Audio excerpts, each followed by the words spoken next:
Halo sahabat kakek Uban, apa kabar? Seperti kalian dengar di belakang sayup-sayup, mereka adalah anak-anak Indonesia dari komunitas cerita cinta anak Indonesia sedang perform di tempat yang cukup mewah ini. Siapa yang perform ini? Mereka adalah anak-anak dari berbagai suku, agama, golongan, anak-anak marginal, dan semuanya adalah anak-anak Indonesia.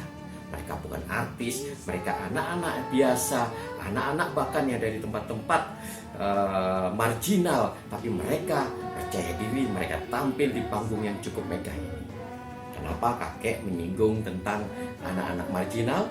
Ya, karena kakek hari ini akan membahas tentang kaum marginal dengan judul Bahagia Bersama Kaum Marginal. Seperti apa? Yuk kita ikuti bahasanya bersama Dongeng Kakek Uban.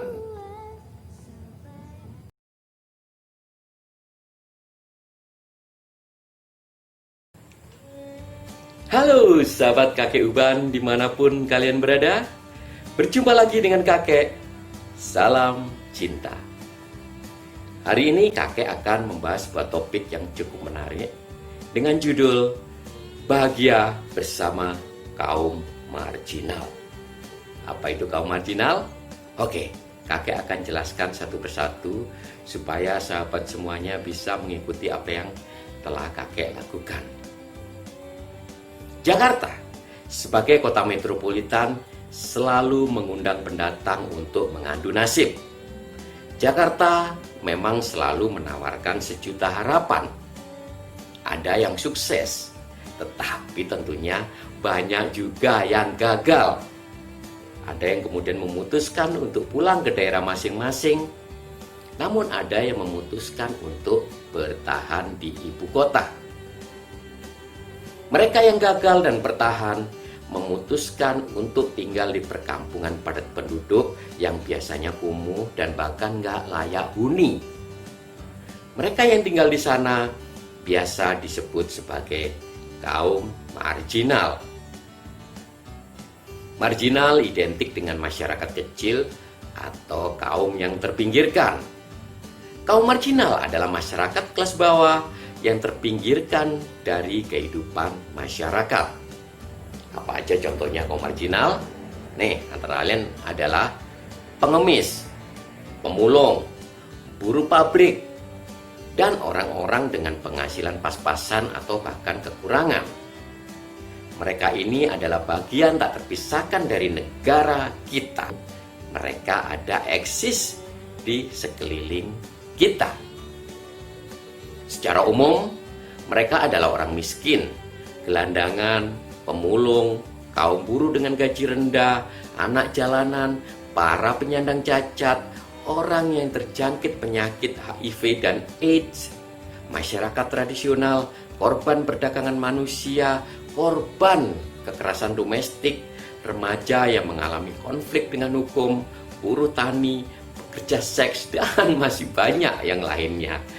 Mereka terpinggirkan karena tekanan ekonomi, sosial, budaya, dan politik, termasuk akibat kebijakan dari program pemerintah yang kurang berpihak. Keberadaan mereka pelan tapi pasti menjadi penyebab terjadinya akumulasi segala bentuk penyakit masyarakat seperti pelacuran, gelandangan atau pengemis, anak jalanan, pencurian, perampokan, human trafficking, narapidana, dan lain sebagainya. Melihat kondisi itulah, saat awal kakek pindah ke Jakarta, kakek menjadi sedih dan prihatin. Ingin bisa berbagi dengan mereka.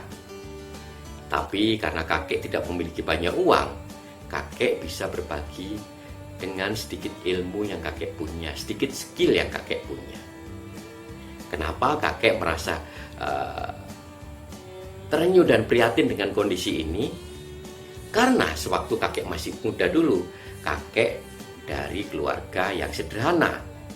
Apalagi sewaktu orang tua kakek meninggal, kakek harus mencari uang sendiri, mencari nafkah sendiri, baik untuk makan dan biaya sekolah. Pada tahun 2006, kakek berembuk dengan istri kakek. Dan kita memutuskan untuk memulai berbuat untuk kaum marginal, yaitu dengan membuka ruang belajar gratis di sebuah pendopo milik seorang sahabat. Di situ istri kakek mengajar bahasa Inggris dan muridnya adalah anak-anak yang tinggal di perkampungan di sekitar kami tinggal. Walaupun mengalami masa pasang surut, tetapi kegiatan ini masih eksis hingga saat ini.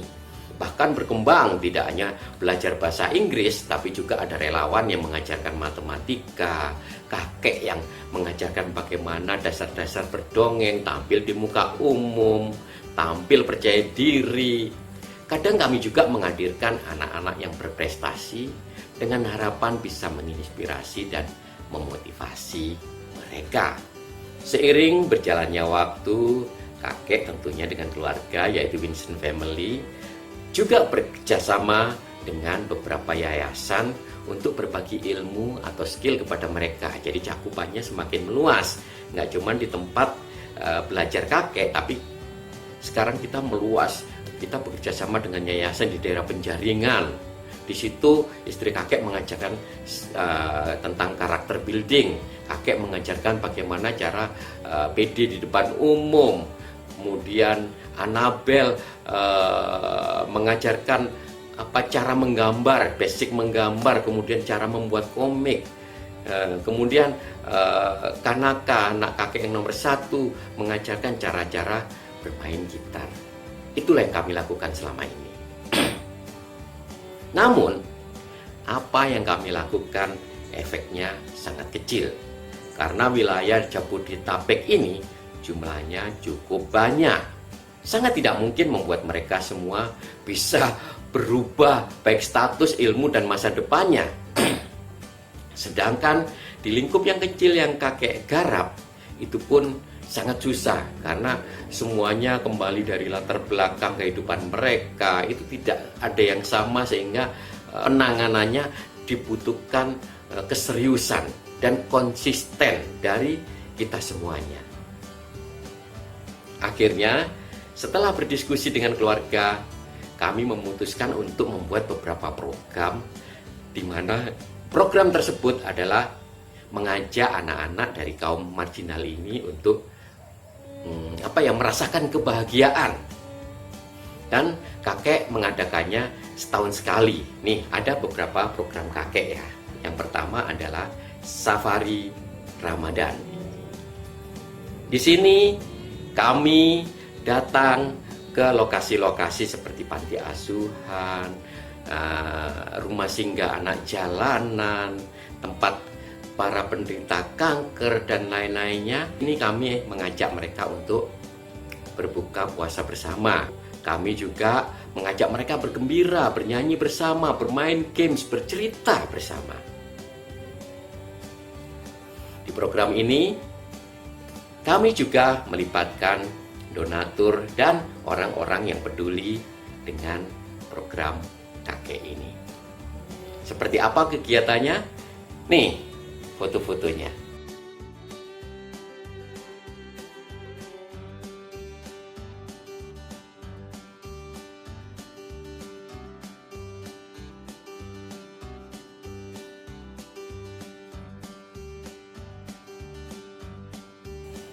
Kemudian program yang kedua, kami bekerja sama dengan NGO mengedukasi anak-anak jalanan yang rentan dengan penyalahgunaan narkoba, pelacuran, kenakalan remaja, dan lain sebagainya.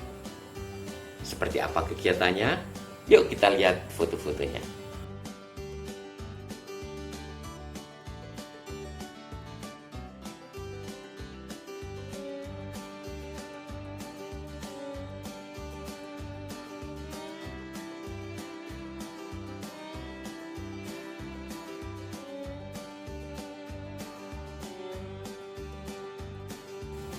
Program yang ketiga, bekerja sama dengan CSR GI Expo. Program ini diselenggarakan setahun sekali pada saat ada Jakarta Fair. Di sini Kami mengundang ada anak-anak jalanan, panti asuhan, anak berkebutuhan khusus, komunitas belajar, dan lain sebagainya. Di sini anak-anak kita ajak untuk perform, tampil sesuai dengan hobi dan kebiasaan mereka.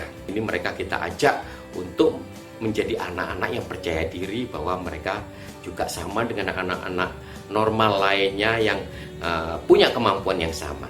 Setelah mereka tampil, kami juga menghibur mereka dengan bermain game, dengan bernyanyi, dengan berdongeng. Biasanya kita sekeluarga Winston Family mengadakan dongeng musikal. Setelah capek mereka, kita ajak mereka makan bersama. Di situ mereka akan melepaskan rasa penatnya setelah bermain-main, makan bersama. Dan ini belum selesai. Setelah itu anak-anak kita ajak berkeliling Jakarta Fair. Di paling ujung mereka bisa bermain di wahana permainan sepuas hati mereka. Dan tentunya sebelum mereka pulang, mereka akan mendapatkan goodie bags yang diberikan oleh para sponsor. Seperti apa keseruannya?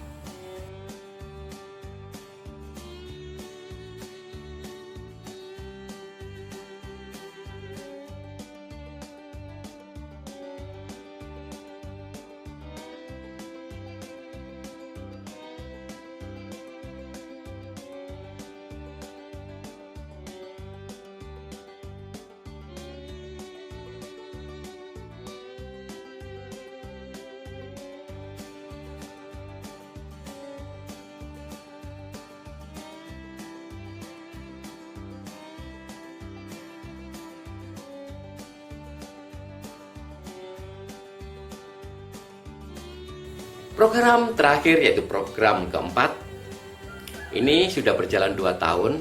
Kami membuat sebuah program yang bernama Cerita Cinta Anak Indonesia atau kami singkat dengan CCAI.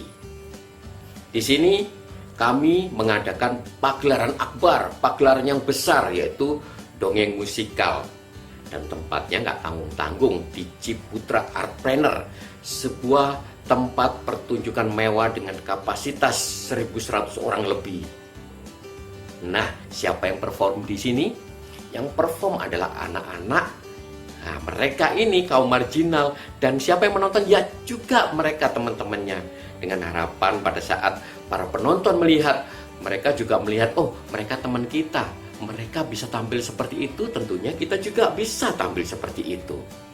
Itu yang kami harapkan. Kemudian kami juga melibatkan anak-anak dari berbagai etnis, berbagai agama, supaya apa? Terjalin keakraban di antara mereka, toleransi terbentuk, dan mereka tidak menjadi anak-anak yang egois dan merasa paling benar. Itu tujuannya Bhinneka Tunggal Ika. Oke, seperti apa keseruan pertunjukannya?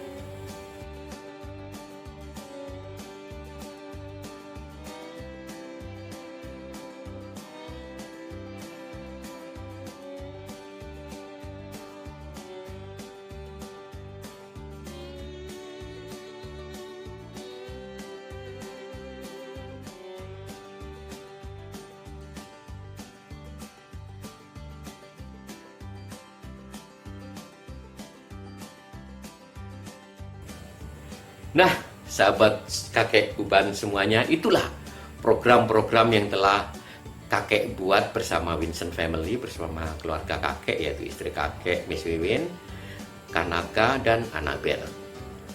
Intinya apa? Kita dengan kemampuan kita semua orang ini pasti memiliki keistimewaan, dan keistimewaan yang kita punya inilah kalau bisa kita bagikan kepada orang-orang yang tidak mampu. Kalau mereka memiliki uang banyak, ya bersedekahlah, buatlah program untuk mereka. Yang nggak mampu, yang biasa-biasa aja seperti kakek ini, ya dengan kemampuan kakek, dengan ilmu kakek, dengan skill kakek, ya kita coba kita bagikan kepada mereka. Berbuatlah sesuatu semampu kita. Bagikan apa yang kalian punya, seperti ilmu, hobi, dan lain-lain, agar mereka bisa terinspirasi dan termotivasi. Ingat, Mereka adalah saudara sebangsa dan setanah air kita. Ajarkan kepada mereka tentang mencintai tanah air, mencintai budaya, dan bertoleransi, karena negara kita adalah negara yang majemuk. Oke, inilah yang bisa disampaikan kakek pada hari ini. Semoga bisa menginspirasi dan bisa menularkan virus-virus positif ini kepada sahabat semuanya. Kita berjumpa lagi di lain kesempatan dengan topik yang lebih menarik. Oke. Berjumpa lagi di channel YouTube Dongeng Kakek Uban.